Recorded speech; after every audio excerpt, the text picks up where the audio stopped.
And now in Auditorium 1, Julie, it's a pleasure to introduce you as our first speaker. Julie Jungalwala is committed to building effective learning environments that unlock human potential and enable organizations to adapt and grow during times of change. Today, she will talk about pandemic as portal, the human side of changing education. If you would like to ask any questions at the end of the presentation, please send our WhatsApp in the icon that you're going to find right there on screen, and we will be happy to share those questions with Julie. Over to you, Julie. Thank you so much, Silvana, for that warm welcome, and thank you so much for having me. It is an honor to be here today. I think is it the second or the third academic year into a global pandemic? It is, we're living through extraordinary times, and it really has caused me to step back and rethink my work, rethink my life. And I thought I would bring a little bit of that to today's presentation. I'm going to go ahead and share my screen.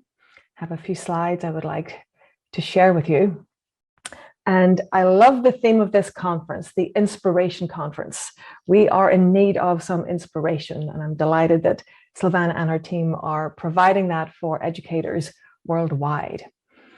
A couple of humorous points to start our time together. I came across this cartoon about 6 months into the pandemic. There's so much conversation about, are we there yet? Are we back to some sort of normal?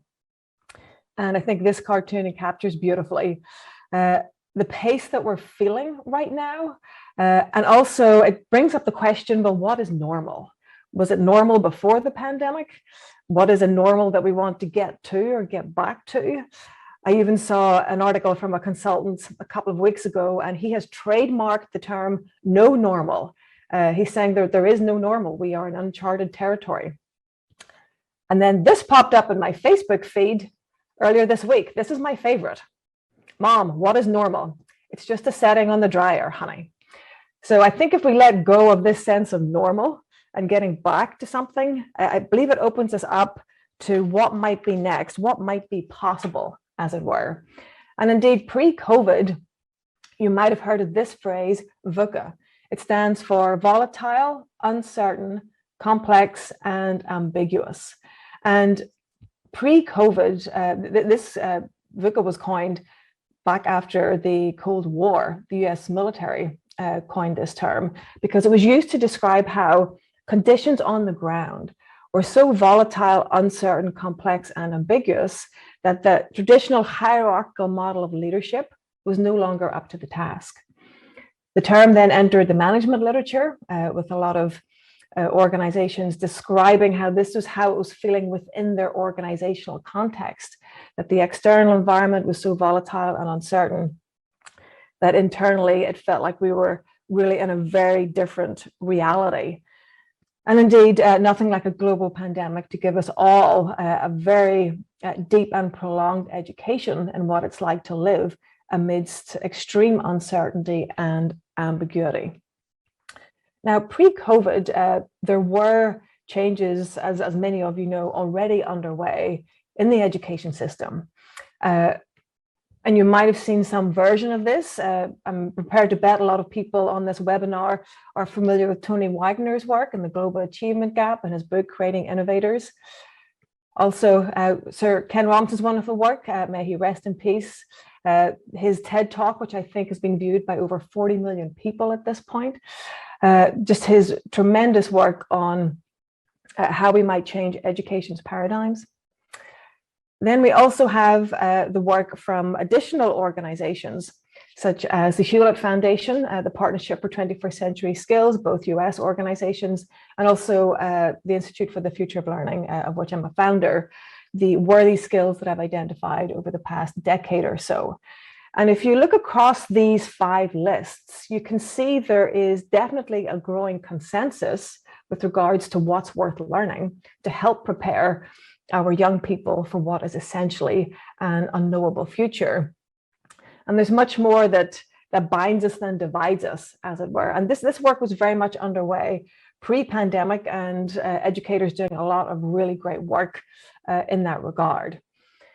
If that's what's worth learning, the next question is, well, how is it best learned? Pedagogically, what are some of the practices that we would need to change in order to support the learning of those skills, competencies, and habits of mind? And again, you might be experiencing some of these shifts. I have here on the left-hand side, industrial schools, on the right-hand side, post-industrial schools. The language doesn't matter. You might say, factory schools, you might say, industrial 5.0. It doesn't matter the language. What matters is there is a shift underway from the old way to something new. And again, you might be experiencing some of these shifts.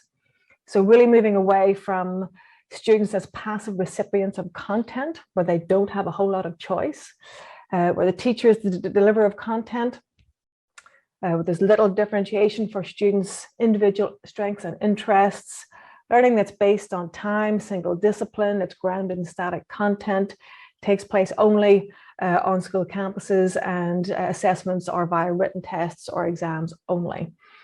There is a shift away from that being the predominant model to students being much more self-directed, the role of teacher being that of designer and facilitator of interdisciplinary, transdisciplinary learning environments, more competency-based learning and figuring out ways in which we might assess that, and having learning grounded in the real world and practical application. One of the biggest shifts that I was seeing pre-COVID and is still underway is assessment. So if we look back to the previous slide, if we're saying skills such as critical thinking, creativity, communication, self-directed learning, that these are important, we also need to figure out a way to assess that which we say is important. So a lot of this work was underway pre-pandemic, and in the past year and a half, year and 10 months almost, the entire world has been shaken. And this, I believe, gives us a pause. It gives us a global pause. And I've been hearing this phrase more and more, that essentially we have a portal. We have the opportunity here, I think, to go even deeper into the change that we want to see. And I've worked for over 15 years at this point in education, helping schools change. And despite the changes that we're already seeing, there are still too many schools that still reflect the curricular and pedagogical assessment models of the industrial era. I meet too many educators who say, Julie, I want to do something different, but the system that I'm in doesn't allow me to do that. And many of us really want to change the industrial model, but we struggle within this system that is immune to change. Despite the barriers that we all know exist, I believe the real problem is that we think the answer lies outside us. We think that the systems, the procedures, the accountability, methods, times, the time available, when the answer actually lies within each of us. I've often said schools don't change, but people do. And I believe this pandemic is providing us with an extraordinary opportunity to really step back and ask ourselves, what is the change that we would like to see? And what is my role in taking that forward and making that happen? Think of any change in the history of humankind. Change happens because a person or groups of people have done something differently, did something differently. Each of us possesses that power, the power to do something differently. I would like to go ahead here and really invite you to pause and to ask yourself, given the fact that you are the change, what is the change that you would like to see? What is the change that is in your heart? That when you think about the education system and you think about why you started this work in the first place, educators are amongst the most mission-driven people that I have ever met. The challenge can be that The systems, the processes, all of the red tape and the bureaucracy can oftentimes strip that passion away, take you further and further away from your mission. So I'm asking you to take a moment to pause and ask yourself, what is the change that you would like to see? And I would like to take a moment now and read a wonderful quote from Arundhati Roy, a writer and activist, and ask you to reflect on her words. What is this thing that has happened to us? It's a virus, yes. In and of itself, it holds no moral brief, but it is definitely more than a virus. It has made the mighty needle and brought the world to a halt like nothing else could. Our minds are still racing back and forth, longing for a return to normality, trying to stitch our future to our past and refusing to acknowledge the rupture. But the rupture exists. And in the midst of this terrible despair, it offers us a chance to rethink the doomsday machine we have built for ourselves. Nothing could be worse than a return to normality.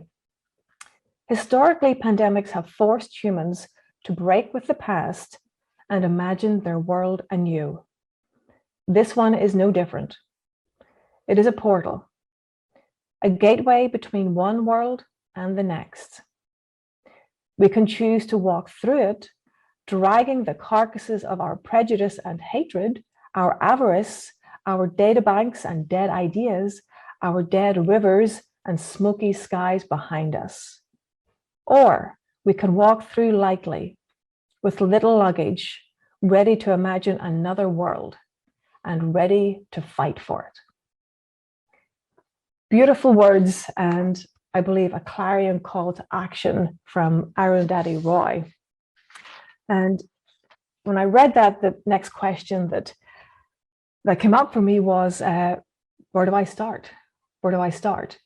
And I was reminded of a narrative framework that I have always loved. And I believe this framework is a framework that will help us and guide us in the weeks and months ahead.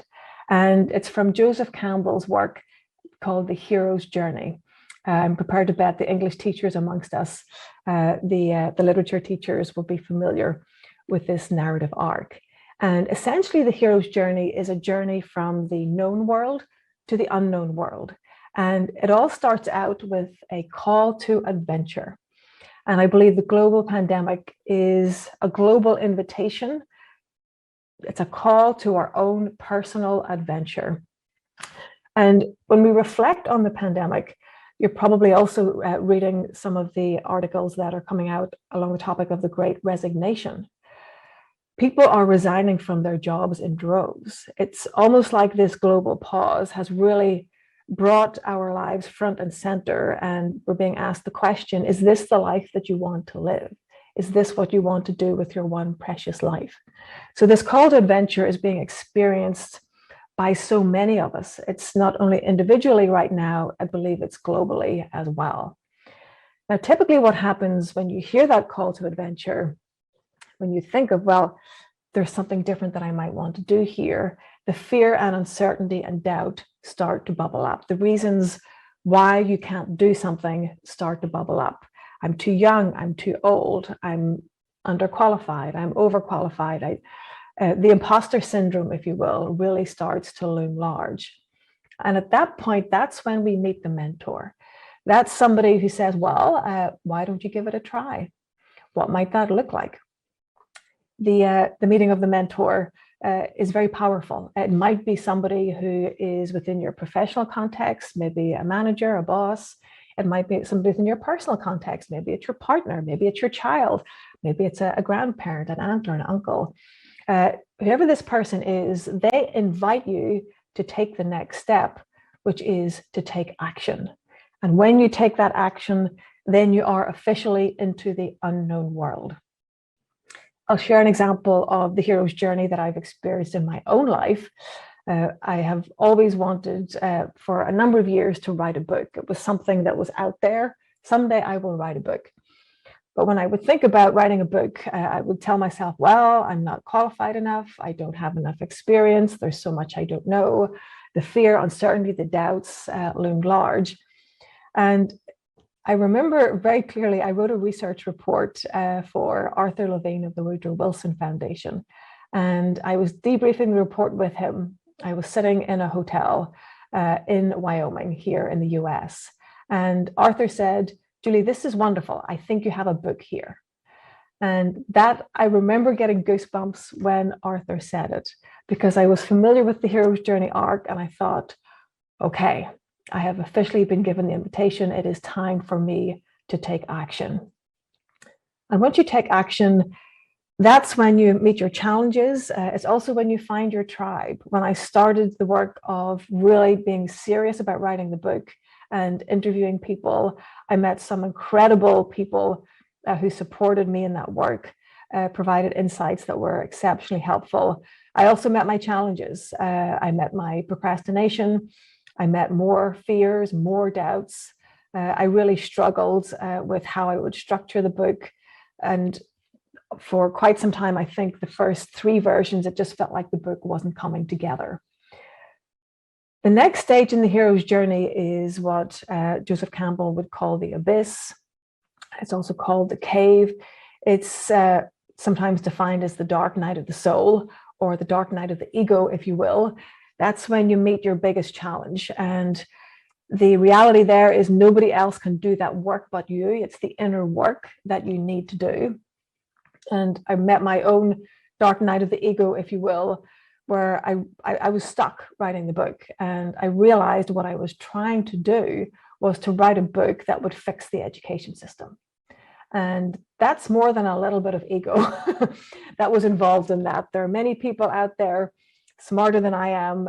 If we knew the answer to that, we wouldn't have all of the change initiatives that we do in education. And the book that I wrote, there's almost like this inflection point in the middle of it, where I realized I was trying to come up with the model that any school or district could take that would help them change. And instead, when I realized that, it's not about the system, it's about the people that comprise the system. And if every single person did the work that was in their heart to do, we would unleash a tidal wave of change. And what I realized was I couldn't invite other people to do that work until and unless I did it myself. So it really calls upon you to dig deep, to get really clear on the change that you want to see. And invariably, you will need to live that change yourself. And once you do, you have incredible lessons learned at that point, a new understanding, a new orientation to the world oftentimes. And that's the learning that you bring back to others. Then you bring back that learning to your community and you become that mentor and leader to others. This is an exceptionally powerful framework, and it's one that I've used many times with one-on-one with leaders and also with teams. When you bring people together and you ask them what is really meaningful to you, what's your why, what's your call to adventure, then you really have a force for deep, meaningful, sustainable change. And it resides within each and every one of us. Now, as we all know, it is not a good pedagogical method for me to talk at you for 30 minutes. So I think I've talked at you for about 15 minutes at this point. What I'd like to do now is to invite you to go on your own journey.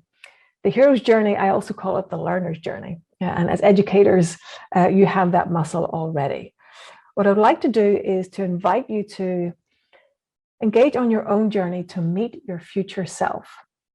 And what I'll do now is I'm going to go ahead and share. I'm going to stop my video so there's no visual distraction, because this is a meditative visualization that I'm going to lead you through.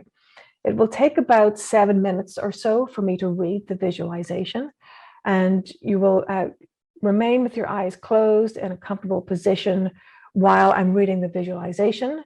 There will be pauses where I will ask you questions to reflect, and then there will be time at the end to capture any notes that you would like to capture. So I'm going to go ahead and just stop my video and take a sip of water here. Okay. Get into a comfortable position. Now, allow your eyes to close and begin by focusing your awareness on your breath, breathing in and breathing out, easily and effortlessly.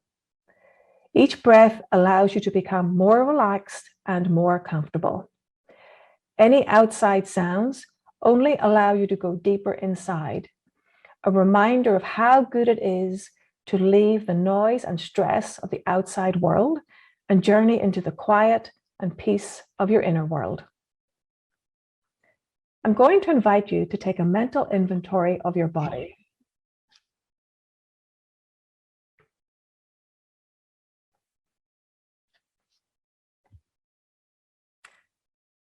I'm going to invite you to take a mental inventory of your body. Beginning at the top of your head, become aware of any tension or tightness you might find. Allow your eyes to relax into the eye sockets. Let any tension in your jaw and throat relax. Release your shoulders. Feel the chair beneath you. Feel its support. Notice if there is any tension in your hips and feel it drain away. Notice if there is any tension or tightness in your legs or your feet and allow it to drain out your toes. Now imagine you're like a strong and sturdy tree, putting roots into the ground, allowing those roots to go deeper and deeper, spreading out, connecting you solidly to the earth.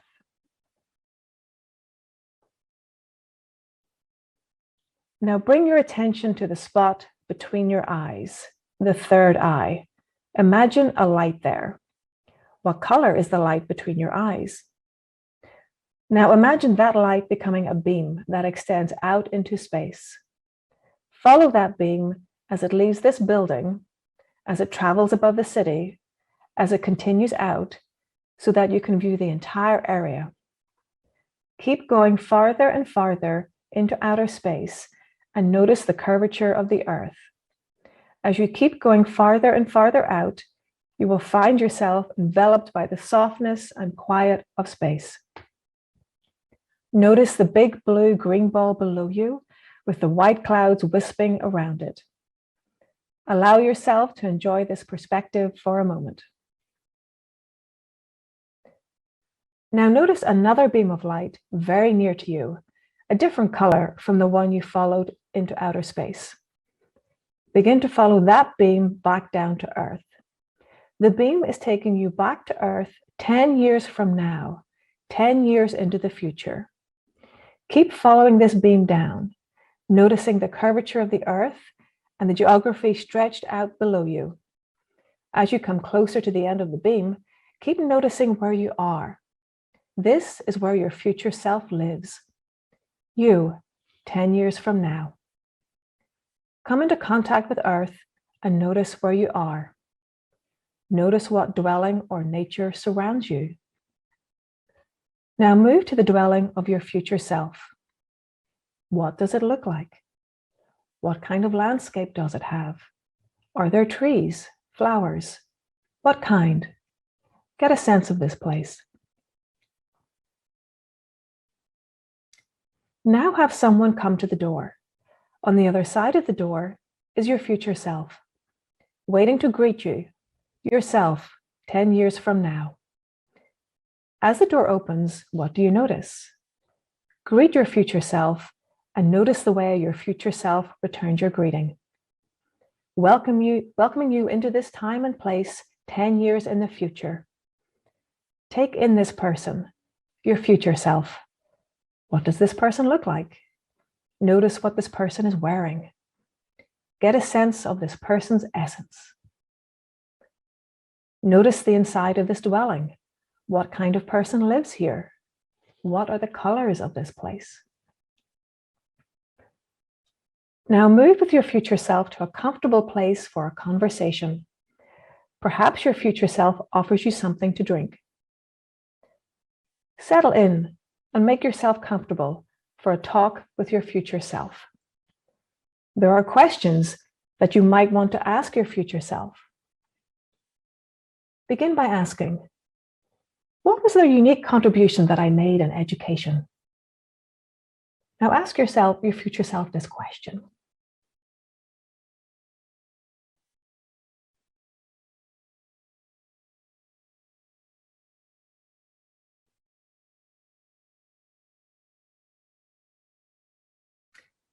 And ask your future self this question. What do I need to know to get me from where I am now to where you are? What would be most helpful? Listen to what your future self has to tell you.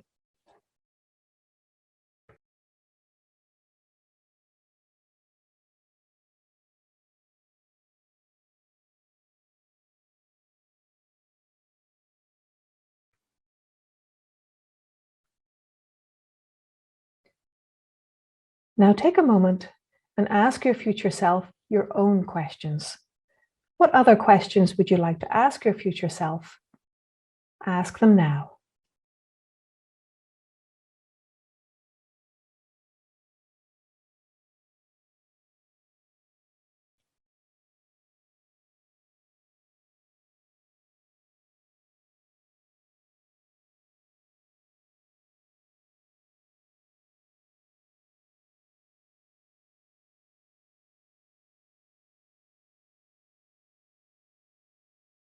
Bringing this visit to a close, thank your future self for being here with you today and for sharing so much wisdom. Now find your way back to the beam of light and journey back up the beam, watching this world of 10 years in the future grow ever smaller as you move out into space. Again, you see the ball of blue and green below you, clouds swirling around it. Notice that your beam of light has intersected with a different beam of light that will bring you back to this year and this location. Follow this beam of light back to the present time on Earth. As you travel down this beam, notice the Earth growing bigger and bigger. Moving farther down the beam, notice the geography of the area, the skyline and landscape of the area, and finally come back into the room here.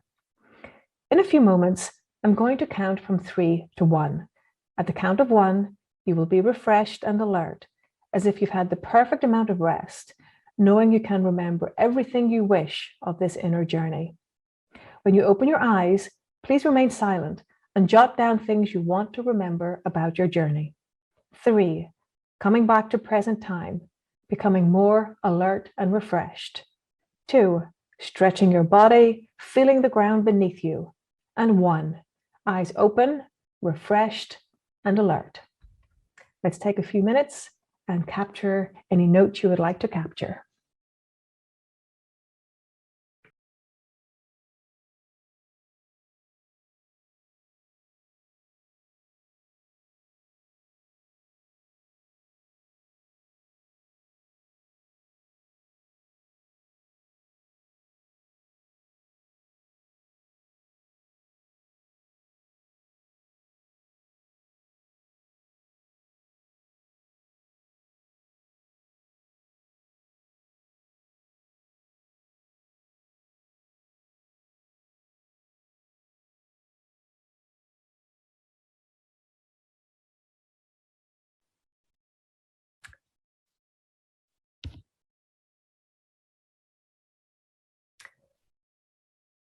Hopefully you had a few notes to capture. I also just want to give credit to the Coaches Training Institute workshop. I've amended that exercise from CTI and I thank them for that resource. So before we move to Q&A, I'd just like to leave you with an additional resource. If you'd like to dig deeper into your hero's journey, if you go to the website link that you can see there, and I'll pop that into the chat in just a moment, there's a free copy of your hero's journey. I would love there to be a tidal wave of educators on their own call to adventure. I think there'd be a tremendous tidal wave of change unleashed as a result. And that's a free guide where it walks you through each of the stages of the hero's journey. I encourage you to download a copy, share it with your colleagues, and share your own call to adventure, and let's gather ourselves in large groups of people to do this work. And I would like to leave you with the wise words of one of my favorite comedians, the wonderful Lily Tomlin. I always wondered why somebody doesn't do something about that.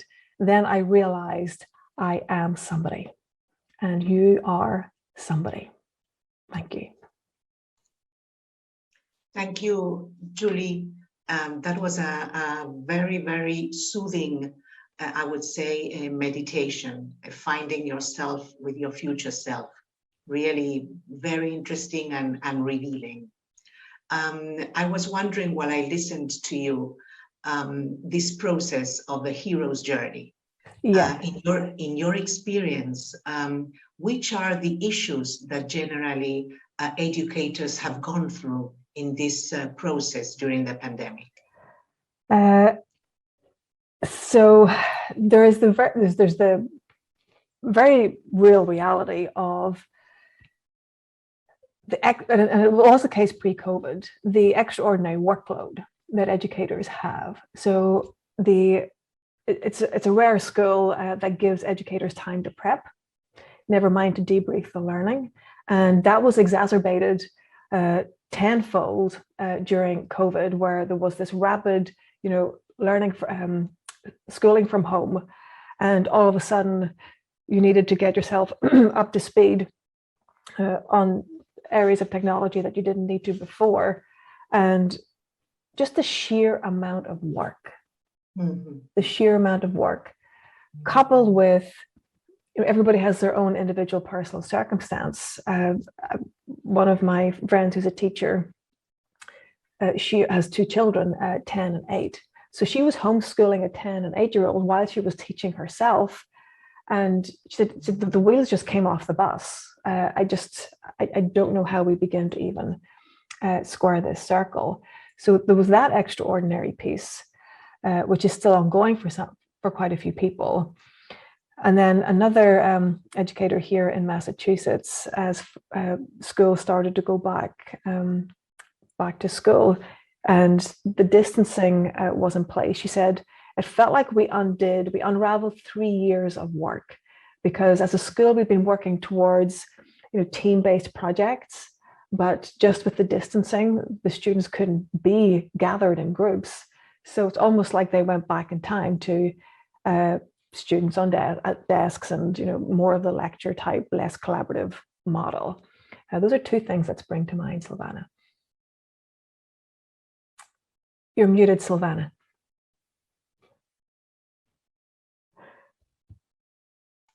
Thanks, sorry. One of the attendees was asking if there is any link to the hero's journey, or where they can read a bit more about that. Sure. I see the chat is disabled. Let me see, I could. Maybe what we could do is you could send me the links and we can share them with conference attendees after the conference. Great. Yes. If you go to my website, which is the-ifl.org, and click on book, you'll find the downloadable guide available there. Also, if you Google The Hero's Journey, Joseph Campbell, there are lots of great resources out there as well. And in my book that you mentioned, The Human Side of Changing Education, there's a whole section on the hero's journey. And I profile 3 educators' journeys through the hero's journey, and also some reflective questions for folks to ask. That's great. Another question has got to do is, after the visualization, where you imagine yourself and you ask these questions, of course, you are confronted with something unexpected because you were relaxed and images appeared. Which is the best trail or the steps one should take to start, in a way, crystallizing that image? Great question. So I always go to, what is your next baby step? I believe in the power of a really big vision.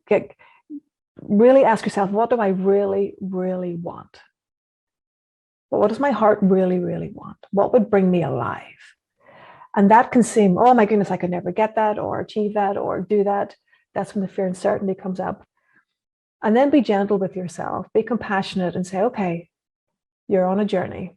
What is the next smallest baby step I could take? And what would be fun? So when I felt overwhelmed about writing a book, I thought, what would be fun?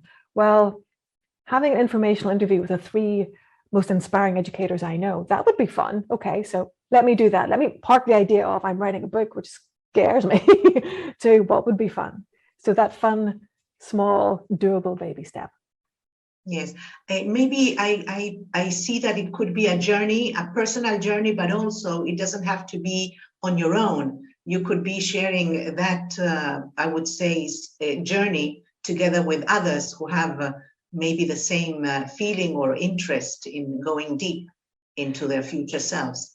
You have hit on a key point there, Silvana. The Western world is very individualistic. I must do this on my own. When we have never achieved anything, there's no such thing as a self-made person. It is all in community. And that's where the power lies. Now, yes, you have to do your own internal work. Nobody's going to do that for you. But if you can do that with others, you need them and they need you. They will be inspired by your story as well. So yes, surround yourself with at least 1 or 2 other people doing this work as well. That's very powerful. Thank you. It's been a pleasure listening to you, Julie, kicking off the conference with such inspiring, I would say, concepts and also this meditation activity. I want to thank you for joining us this Saturday and wish you to continue working with us in the future, continuing growing in this path of changing education. So I want to thank you very much. And I hope you have a fantastic weekend with your family. Thank you so much, Silvana. Thank you for having me. I wish you well. A pleasure. Thank you. And now it's time for relax, take a cup of coffee, and visit the exhibit hall. In 10 minutes, we are meeting Mary Burton. See you.